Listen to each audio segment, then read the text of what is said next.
Welcome to the Data Fusion Solutions Power Tracker Dashboard Advanced Edition demonstration.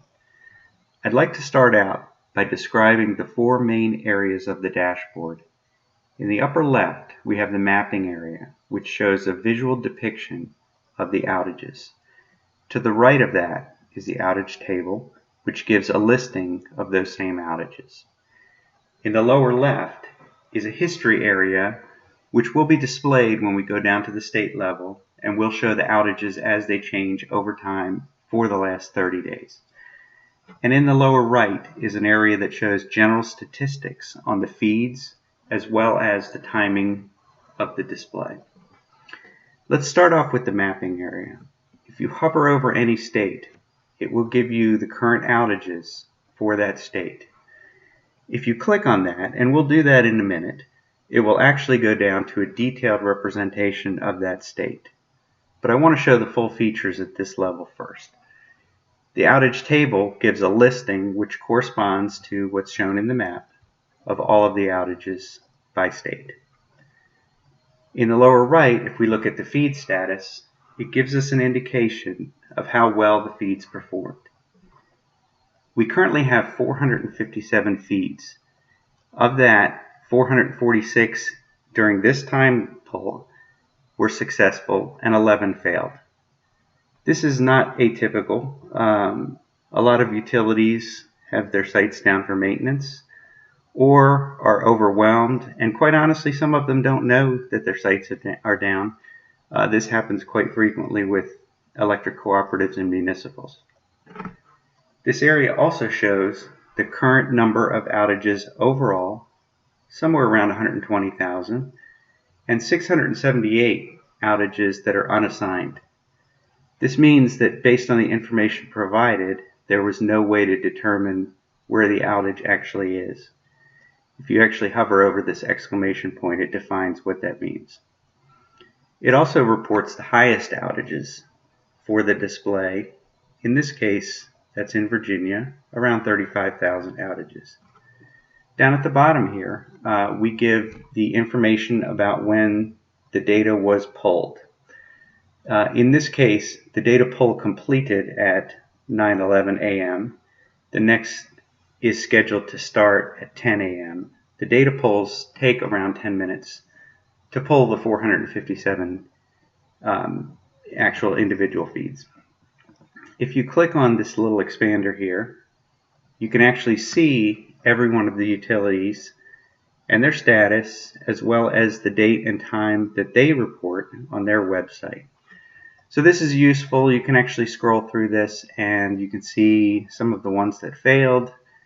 You can ensure that the times are correct. Sometimes it pulls from previous times if you can't connect to the website. And we can close that up. You can do the same expansion thing in the outage table.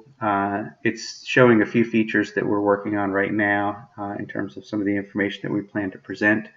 But the expanded view gives you, lets you see a little bit more rather than in this smaller view. So let's go back and now look at what happens when you click on a state. I'm going to click on West Virginia. They've had a few outages in the near recent history. And the display itself switches to just showing the outages for West Virginia in both the map and on the table. Now, when we go down to the state level, you can see the history chart. This is, again, the last 30 days, and you can hover over any point on the map, on the graph, and it will show you the current outage for that date. Now, the feed status has changed in this case to show only the information for West Virginia. We currently pulled 3 utilities in West Virginia. All were successful. Total currently is around 8,600 outages. Very low number unassigned. That means that those utilities report very well.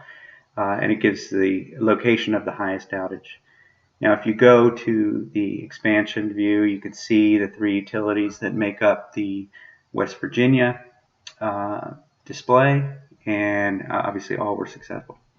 And something I didn't show at the national level, if you click on this utilities button in the speed status area, it will show you the breakout by type, so you can see the investor-owned, cooperative, municipal, and others. In this case, they're all investor-owned, but in other displays, you would see the number of each one. You can also expand this at the outage table at the state level, and it shows similar information than it did at the national level with what we have available. So let's go back to the overview for a minute, because choosing an individual state is not the only option for drilling down. You can actually choose more than one state. So let's wait for the map to redraw, and then we'll show the multi-state select tool.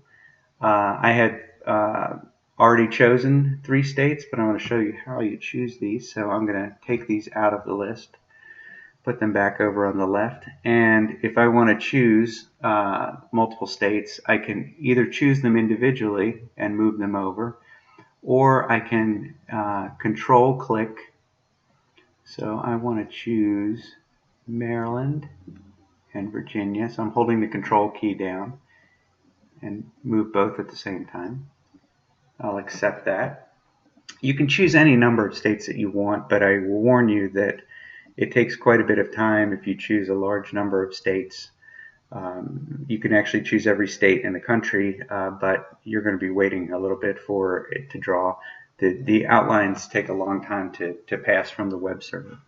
So now the display represents all 3 states together, and you can see, obviously in the map, you can see the 2 states plus the District of Columbia, and in the table we now have Maryland, DC was at the top, and Virginia as you move down. The trend chart actually shows the combination of all 3 states, so this is now the daily maximum for all 3 combined. Virginia, I think alone was around 100,000, so we're up to 162. Pretty big storm ran through here yesterday for all 3 states combined. And now you can see I actually left it on the utility type display. In the case of these 3, we have 7 investor-owned, 13 cooperatives. Now let's go back to the statistics. All of them were successful, and the high in this case is in the city of Richmond. So that's what you can do with the multi-select. You can always return to the overview, go back and choose new states, or look at other types of information. So that's the basics really of the advanced version of the Power Outage Tracking Dashboard. If you'd like to see more information on this product or our other products, visit our website at www.datafusionsolutions.com.